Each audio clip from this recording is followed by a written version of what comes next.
ಇತ್ತೀಚಿನ ಸಂಚಿಕೆಗಳನ್ನು ಜಾಹೀರಾತಿನ ಕಿರಿಕಿರಿ ಇಲ್ಲದೆ ನೋಡಿ.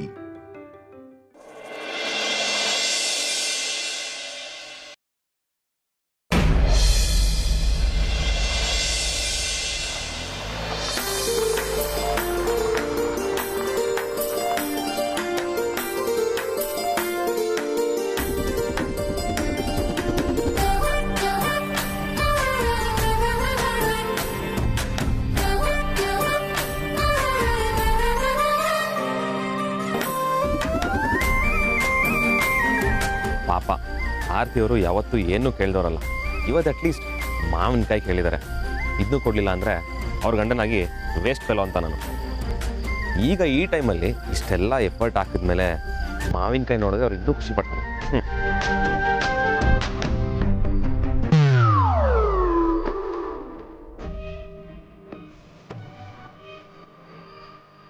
ಥ್ಯಾಂಕ್ ಯು ಗೊತ್ತಾ, ನೀನು ಏನು ಮಾಡಬೇಡ ಅಂತ ಹೇಳಿದ್ಯೋ ಅದನ್ನೇ ಮಾಡಕ್ಕೆ ಹೋಗಿ ನನ್ನ ಚಟ ನಾನೇ ಕರ್ಕೊಳ್ತಾ ಇದ್ದೆ.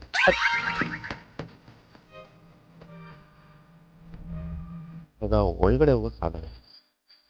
ಆರ್ತಿಯವ್ರಿಗೆ ಅವನಿಗೆ ಹೇಗೆ ಕೊಡೋದು?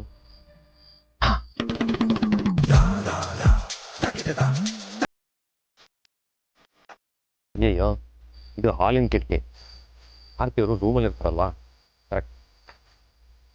ಅಧಿಕೃತವಾಗಿ ಈ ಮನೆ ಹೇ ಆಗಿದ್ರು ಈ ಕಾಂಪೌಂಡ್ ಆರೋದು, ಕಿಟ್ಟಿಗೆ ಬಂದ್ಬಿಟ್ಟು ಚಾಕ್ಲೇಟ್ ತಿನ್ಸೋದು, ಇದಂತೂ ಕಮ್ಮಿ ಆಗಿಲ್ಲ. ಆರ್ತಿಯವರು ರೂಮಲ್ಲೇ ಮಲಗಿರ್ತಾರೆ.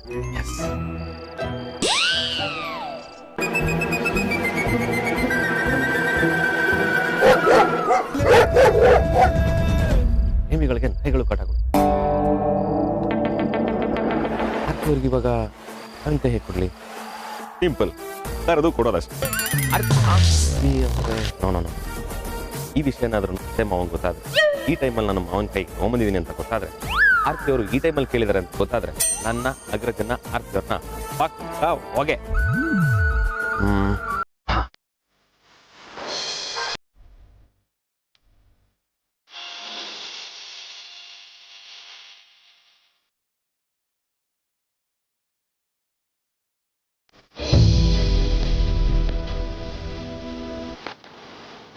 ಪಾಪ ಆರ್ತಿಯವರು ನಾನು ಮಾವಿನಕಾಯಿ ತೊಗೊಂಬರ್ತೀನಿ ಅಂತ ವೆಯ್ಟ್ ಮಾಡಿ ಮಾಡಿ ಹಾಗೆ ಮಲ್ಕೊಂಡಿದ್ದಾರೆ. ಈ ಟೈಮಲ್ಲಿ ಅವ್ರಿಗೆ ತೊಂದರೆ ಕೊಟ್ಬಿಟ್ಟೆ. ಸ್ವಲ್ಪ ಬೇಗ ತೊಗೊಬಂದಿದ್ದರೆ ಹೊಟ್ಟೆ ತುಂಬ ತಿಂದು ನಂಗೆ ತುಂಬ ನಿದ್ದೆ ಮಾಡಿರೋರು.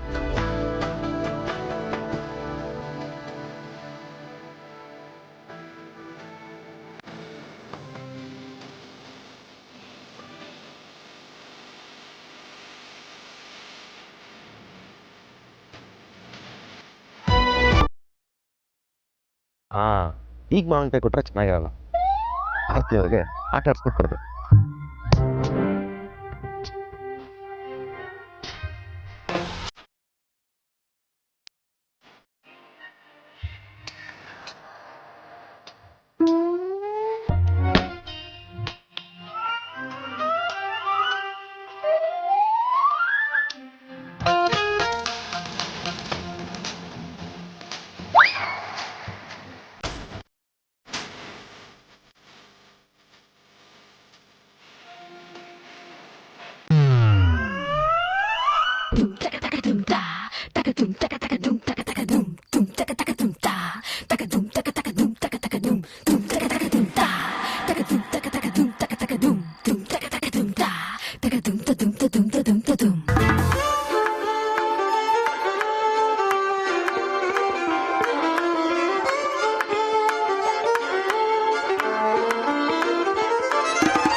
ವಿಕ್ಕಿ ಅವರೇ,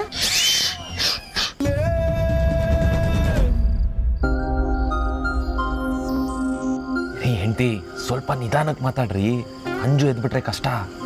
ವಿಕ್ಕಿ ಅವರೇ, ನೀವ್ಯಾವಾಗ ಬಂದ್ರಿ? ಅದೇ ನೀವು ಕೋಳಿ ಥರ ತೂಗುಡಿಸಿದ್ರಲ್ಲ, ಅವಾಗ ಬಂದೆ. ಮಾವಿನಕಾಯಿ ತಂದಿದ್ದೀನಿ, ತಗೊಳ್ಳಿ. ನನಗೆಷ್ಟು ಖುಷಿ ಆಗ್ತಿದೆ ಗೊತ್ತಾ, ನೀವು ತೊಗೊಂಡು ಬರಲ್ವೇನೋ ಅಂತ ಅಂದ್ಕೊಂಡಿದ್ದೆ. ನನ್ನ ಆಸೆನೆಲ್ಲ ಈಡೇರಿಸ್ತಿದ್ದೀರಲ್ಲ, ತುಂಬ ಥ್ಯಾಂಕ್ಸ್ ವಿಕ್ಕಿ ಅವರೇ. ರೀ ಹೆಂಡತಿ, ನೀವು ಕೇಳೋದೆ ಚಾ, ನಾನು ತೊಗೊಂಬರೋದೆ ಚಾ. ನಿಜ ಹೇಳ್ಬೇಕಂದ್ರೆ ನಾನು ನಿಮಗೋಸ್ಕರ ಏನು ಬೇಕಾದರೂ ಮಾಡ್ತೀನಿ ಅಂತ ನಿಮಗೆ ಗೊತ್ತು. ನೀವು ಬೇಕು ಅಂದರೆ ಸಮುದ್ರದ ಕೆಳಗಡೆ ಇರೋ ಮುತ್ತು ಕೂಡ ಅಣ್ಣವ್ರ ಥರ ಸ್ವಿಮ್ಮಿಂಗ್ ಮಾಡ್ಕೊಂಡು ಎತ್ಕೊಂಡ್ಬಂದ್ಬಿಡ್ತೀನಿ. ನಿಮ್ಮನ್ನ ಗಂಡನಾಗಿ ಪಡೆಯೋಕ್ಕೆ ನಾನು ತುಂಬ ಪುಣ್ಯ ಮಾಡಿದ್ದೆ ವಿಕ್ಕಿ ಅವರೇ.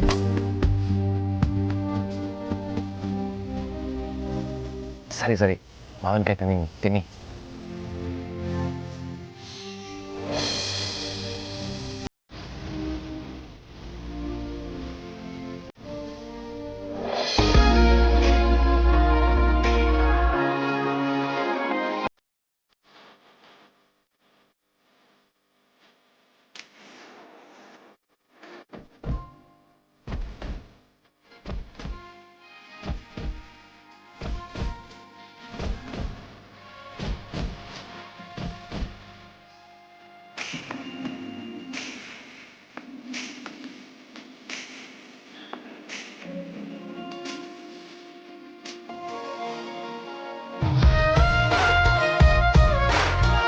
ಅಬ್ಬಾ, ಅಂತೂ ವಿಕ್ರಾಂತ್ ವಸಿಷ್ಠ ಹೆಂಡತಿ ಬೈಕೇನ ಈಡೇರಿಸ್ತಾ.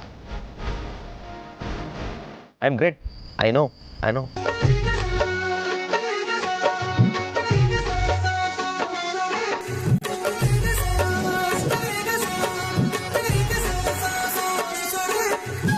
ಅಂದಾಗೆ ಹೆಂಡತಿ, ನಿಮ್ಗೆ ಇನ್ನೂ ಏನೇನು ಬೇಕಿದ್ರು ಕೇಳಿ ಆಯ್ತಾ, ಆದರೆ ಈ ಟೈಮಲ್ಲಲ್ಲ.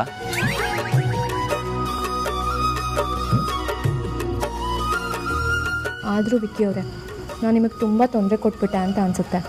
ನೀವು ಏನೇ ಹೇಳಿ, ಮಾವಿನಕಾಯಿ ಅಂತೂ ಸಖತ್ತಾಗಿದೆ.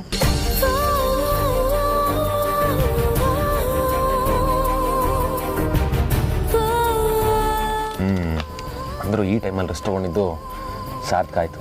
ಎಷ್ಟು ಖುಷಿಯಿಂದ ತಿಂತಿದ್ದೀರಾ ನೋಡಿ.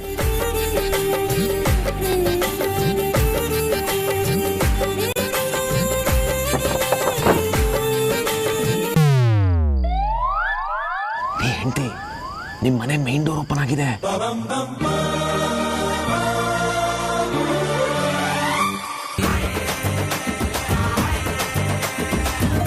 ಮಾವ, ನೀವಾ? ಹೆಂಡತಿಯವರೇ, ಮಾವ.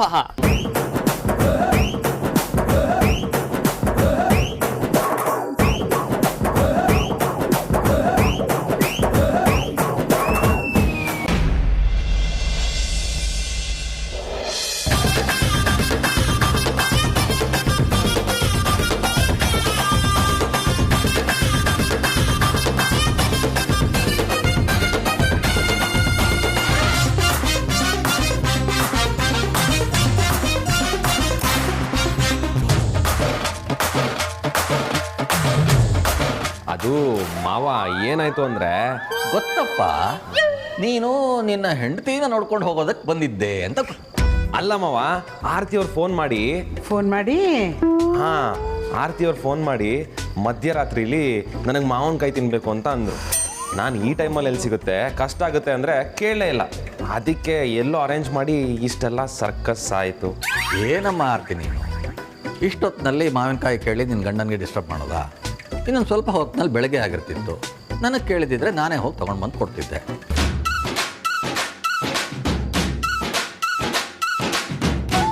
ಅಪ್ಪ, ಅದು ಏನು ನೀವು ಸ್ವಲ್ಪನೂ ಸೂಕ್ಷ್ಮನೇ ಅರ್ಥ ಮಾಡ್ಕೊಳ್ಳಲ್ಲ. ಅರ್ಥ ಮಾಡ್ಕೊಂಡಿರೋದಕ್ಕೆ ಅಲ್ವಾ ಇಷ್ಟೊತ್ತಿನಲ್ಲಿ ಯಾಕೆ ತರೋದಕ್ಕೆ ಹೇಳಿದೆ ಅಂತ ಕೇಳ್ತಾ ಇರೋದು. ಹಾಗಲ್ಲ ರೀ, ನಮ್ಮ ಮಗಳು ಬಸ್ರಿ ಅಂದಮೇಲೆ ಬೈಕೆ ಇದ್ದೇ ಇರುತ್ತೆ. ಯಾವ್ಯಾವುದೋ ಸಮಯದಲ್ಲಿ ಮಾವಿನಕಾಯಿ ಹುಣಸೆಕಾಯಿ ತಿನ್ನಬೇಕು ಅಂತ ಅನಿಸುತ್ತೆ. ಆಗ ತಿಂದ್ರೇ ಅದು ಒಂದು ಮಜಾನಪ್ಪ. ಅದನ್ನು ಬಿಟ್ಟು ಬೆಳಕಾಗೋವರೆಗೂ ಕಾದು ನೀವು ತಂದು ಕೊಟ್ಟು ಅದು ತಿಂದರೆ ಅದನ್ನು ಯಾರು ಬೈಕೆ ಅನ್ನಲ್ಲ. ಸುಮ್ಮನಿರ್ರಿ ನೀವು. ಹೌದು ಅಪ್ಪ, ಮಧ್ಯರಾತ್ರಿಲಿ ಆಸೆ ಆಗೋಯ್ತು. ಅದಕ್ಕೆ ನಾನು ತಗೊಂಬನ್ನಿ ಅಂತ ಫೋನ್ ಮಾಡಿದೆ.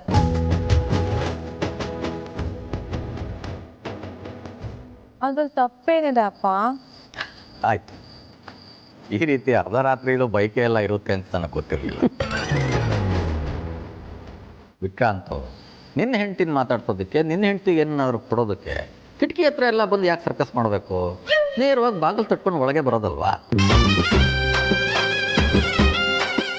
ಹೌದು ವಿಕ್ಕಿ, ಇದು ನಿನ್ನ ಮನೆ. ನೀನು ಯಾವಾಗ ಬೇಕಾದರೂ ಬರ್ಬೋದು, ಹೋಗ್ಬೋದು, ಯಾರು ತಡೆಯೋರಿಲ್ಲ. ಅತ್ತೆ, ಅದು ನಾನು ಮೇನ್ ಡೋರಿಂದನೇ ಬರಬೇಕು ಅಂತ ಅಂದ್ಕೊಂಡೆ. ಆದರೆ ನಿನ್ನ ಯಾಕೆ ಡಿಸ್ಟರ್ಬ್ ಮಾಡಬೇಕು ಅಂತ ಇಷ್ಟೆಲ್ಲ ಸರ್ಕಸ್ ಆಗೋಯ್ತು. ಮನೆ ಮಕ್ಕಳು ಬರೋದ್ರಿಂದ ಏನಪ್ಪ ತೊಂದರೆ ಆಗುತ್ತೆ? ನಿನ್ನ ಕಾರ್ ಬಂದ ತಕ್ಷಣ ನಮಗೆ ಎಚ್ಚರ ಆಗೋಯ್ತು ಅಲ್ವೇನ್ರಿ? ಹಾಂ, ಹೌದು. ಸರಿ ಮ್ಯಾಮ್, ಅತ್ತೆ ನಾನು ಹೊರಡ್ತೀನಿ. ಅಯ್ಯೋ, ಇಷ್ಟೊತ್ತಲ್ಲಿ ಈ ನಡುರಾತ್ರಿಯಲ್ಲಿ ಏನಪ್ಪ ಹೋಗ್ತೀಯಾ? ಹೇಗಿದ್ರು ಬರೋದು ಬಂದಿದ್ಯಾ, ಬೆಳಗ್ಗೆ ಆದಮೇಲೆ ಹೊರಡು. ಮಾವ, ಈ ಸರ್ಕಸಲ್ಲಿ ಬರೀ ನಾನು ಒಬ್ಬನೇ ಇಲ್ಲ, ಅಗ್ರಜನು ದೂರದಲ್ಲಿ ನಿಂತ್ಕೊಂಡು ವೆಯ್ಟ್ ಮಾಡ್ತಿದ್ದಾನೆ. ಪಾಪ ಅಲ್ಲೇ ನಿದ್ದೆ ಹೋಗ್ಬಿಡ್ತಾನೆ. ನಾನು ಇವಾಗ ಹೊರಡ್ತೀನಿ. ಹೆಂಡ್ತಿ ಬಾಯ್. ವಿಕ್ಕಿ ಅವರೇ, ಒಂದು ನಿಮಿಷ ನಿಮ್ಮ ಹತ್ರ ಮಾತಾಡಬೇಕಿತ್ತು. ಮಾತಾಡಿ. ಇಲ್ಲಿ ಬೇಡ. ಮಾವ, ನನ್ನೇನಪ್ಪ ಕೇಳ್ತೀಯಾ? ನಿನ್ನ ಹೆಂಡ್ತಿ ತಾನೇ ಕರಿತಾ ಇರೋದು. ಆಜ್ಞೆಯನ್ನು ಪರಿಪಾಲಿಸುವಂಥವನಾಗು. ಸರಿ ಬನ್ನಿ.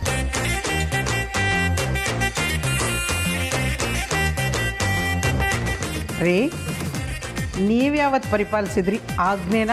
ಅಯ್ಯೋ, ಸಾವಿರಾರು ವರ್ಷಗಳಿಂದ ಎಲ್ಲ ಪತಿ ದೇವರುಗಳು ಪಾಲಿಸ್ಕೊಂಡು ಬಂದಿರೋದೇ ಅದನ್ನ.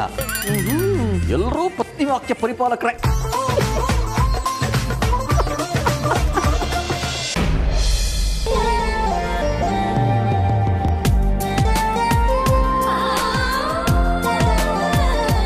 ಸಾರಿ ವಿಕ್ಕಿ ಅವರೇ, ನಾನು ನಿಮಗೆ ತುಂಬ ತೊಂದರೆ ಕೊಟ್ಬಿಟ್ಟೆ ಅನ್ಸುತ್ತೆ. ಇಷ್ಟೊತ್ತಲ್ಲಿ ಮಾವಿನಕಾಯಿ ತೊಗೊಂಬರಕ್ಕೆ ಹೇಳಬಾರ್ದಿತ್ತು. ತೊಂದರೆ ಅಂತ ಯಾಕೆ ಅಂದ್ಕೊಳ್ತೀರಾ? ನಾನು ಇಷ್ಟು ಮಾಡಲಿಲ್ಲ ಅಂದರೆ ನಿಮ್ಮ ಗಂಡ ಆಗಿದ್ದೇ ವೇಸ್ಟ್. ನೋಡಿ, ನಿಮ್ಗೆ ಏನೇ ಬೇಕಿದ್ರು ಒಂದು ಕಾಲ್ ಹಾಕಿ, 1 ನಿಮಿಷದಲ್ಲಿ ನಾನು ನಿಮ್ಮ ಹತ್ರ ಹಾಜರಾಗಿರ್ತೀನಿ. ಹಾಗಾದರೆ ನಿಮಗೆ ನನ್ನ ಮೇಲೆ ಅಷ್ಟೊಂದು ಪ್ರೀತಿ ಇದೆಯಾ? ಆರ್ತಿ ಅವರೇ, ನಿಮ್ಮನ್ನು ಎಷ್ಟು ಕಷ್ಟಪಟ್ಟು ಲವ್ ಮಾಡಿ ಪಟಾಯಿಸಿ ಮದುವೆ ಆಗಿದ್ದೀನಿ. ನಿಮಗೋಸ್ಕರ ಇಷ್ಟು ಮಾಡಿಲ್ಲ ಅಂದರೆ ಹೇಗೆ? ನಿಮಗೋಸ್ಕರ ಏನು ಬೇಕಿದ್ರೂ ಮಾಡ್ತೀನಿ, ಅದೇನು ತರಿಸ್ಬೇಕಾದ್ರೂ ತೊಗೊಳ್ತೀನಿ.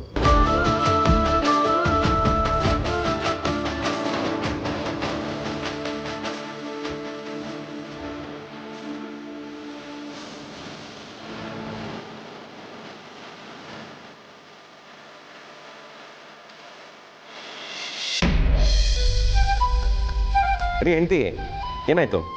ಏನಿಲ್ಲ ವಿಕ್ಕಿ ಅವರೇ, ನೀವು ನನಗೆ ಫಸ್ಟ್ ಟೈಮ್ ಪ್ರಪೋಸ್ ಮಾಡಿದ್ದು, ಮೀಟ್ ಮಾಡಿದ್ದು ಎಲ್ಲ ನೆನಪಾಯಿತು ಅಷ್ಟೆ.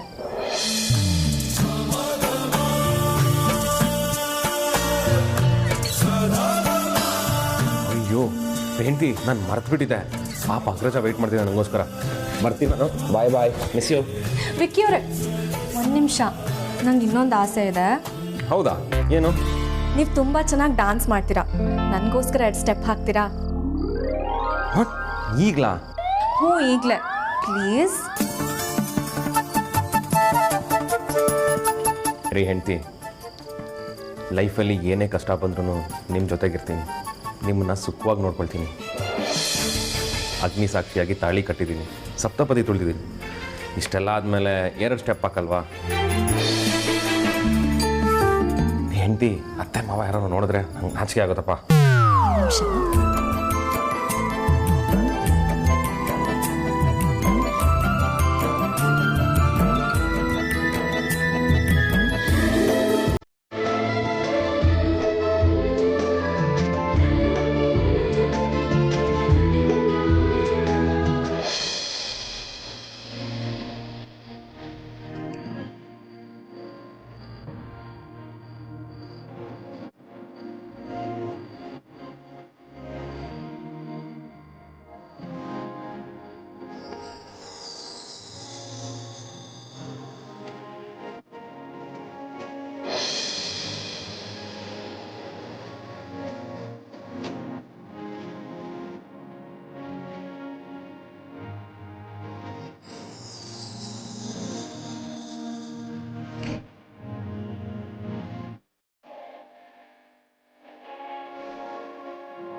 ಏನು ಮಾಡೋಕ್ಕಾಗಲ್ಲ.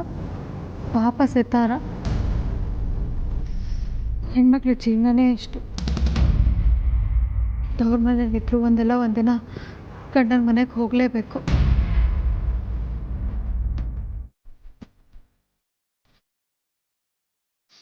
ಸರಿ, ರಿಮೋಟ್ ಕೊಡಿ, ಸ್ಕೋರ್ ಚೆಕ್ ಮಾಡೋಣ.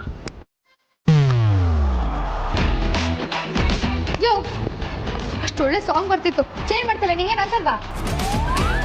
ನೀನು ಒಂದು ಹೆಣ್ಣಾಗಿ ಹುಟ್ಟಿದ್ರೆ ಆ ಸಾಂಗ್ ಮೀನಿಂಗ್ ಏನು ಅಂತ ನಿನಗೂ ಅರ್ಥ ಆಗಿರೋದು. Sir, relax. ಆ ಹಾಡನ್ನ ಅರ್ಥ ಮಾಡ್ಕೊಳ್ಳೋದಕ್ಕೆ ಹೆಣ್ಣಾಗಿ ಹುಟ್ಟಬೇಕು ಅಂತ ಏನೂ ಇಲ್ಲ. ಇನ್ಫ್ಯಾಕ್ಟ್ ಅದನ್ನ ಅರ್ಥ ಮಾಡ್ಕೊಂಡು ಬರ್ದಿರೋದು ಹಂಸಲೇಖ ಅವರು, ಗೊತ್ತಾ? ಸೊ ನೀನು ಅರ್ಥ ಮಾಡ್ಕೋ, ಗಂಡು ಮಕ್ಕಳು ಕೂಡ ಎಮೋಷನಲ್ ಆಗಿರ್ತಾರೆ ಅಂತ. ಅವ್ರು ಹಂಗಂದ್ ಮಾತ್ರಕ್ಕೆ ನೀನು ಹಂಗೆ ಅಂತ ಅನ್ಕೋಬೇಡ. ನಿಂಗೂ ಎಮೋಷನ್ಸ್ ಇದ್ದಿದ್ರೆ ಆ ಹಾಡನ್ನ ನೀನು ಚೇಂಜ್ ಮಾಡ್ತಿರ್ಲಿಲ್ಲ. ಕೊಡಿಲಿ.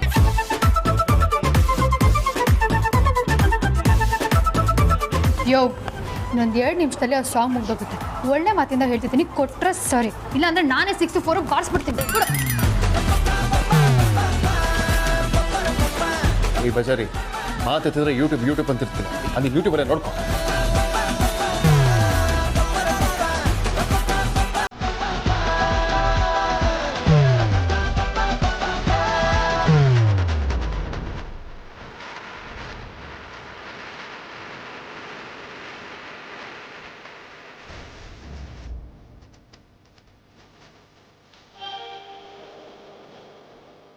ಬಜಾರಿ, ಮ್ಯಾಚ್ ತುಂಬ ಕ್ರಿಟಿಕಲ್ ಆಗಿದೆ.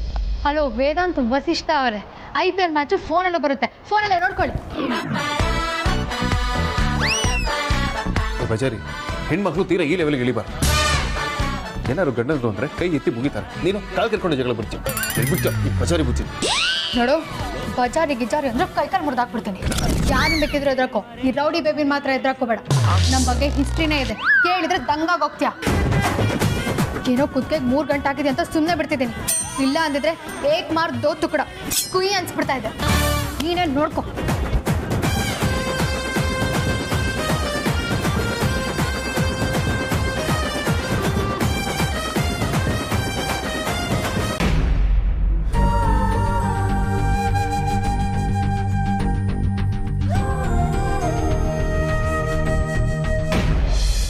ಅಮ್ಮ ಅಮ್ಮ, ಏನೋ? ನಾನೇ ರೆಡಿ ಆಗ್ತೀನಿ ಅಂದ್ರೆ ಯಾಕೆ ನೀವು ಬಿಡ್ತಾ ಇಲ್ಲ? ಏನು ಸ್ಪೆಷಲ್ ಇವತ್ತು? ಇಲ್ಲ ನಾನು ಬೇಗ ಅಡುಗೆ ಮಾಡಿಬಿಡ್ತೀನಿ, ನಾನೇ ನಿನ್ನನ್ನು ರೆಡಿ ಮಾಡೋದು.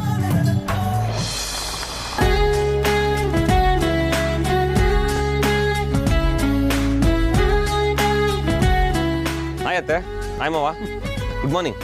ಗುಡ್ ಮಾರ್ನಿಂಗು, ಬಾಪ ಒಳಗೆ. ಎಂಟಿ, ಏನ್ರಿ ನೀವು ಇನ್ನೂ ರೆಡಿನೇ ಆಗಿಲ್ಲ? ಟೈಮ್ ಆಯ್ತು ಕಣ್ರಿ, ನೆನ್ನೆನೇ ಹೇಳಿದ್ನಲ್ಲ, ಬೇಗ ಹೋಗಿ ರೆಡಿಯಾಗಿ. ರೀ, ನಿಮ್ಮ ಅಳಿಯಂದ್ರು ತುಂಬ ಚೆನ್ನಾಗಿ ಡ್ಯಾನ್ಸ್ ಮಾಡ್ತಾರೆ ಗೊತ್ತಾ?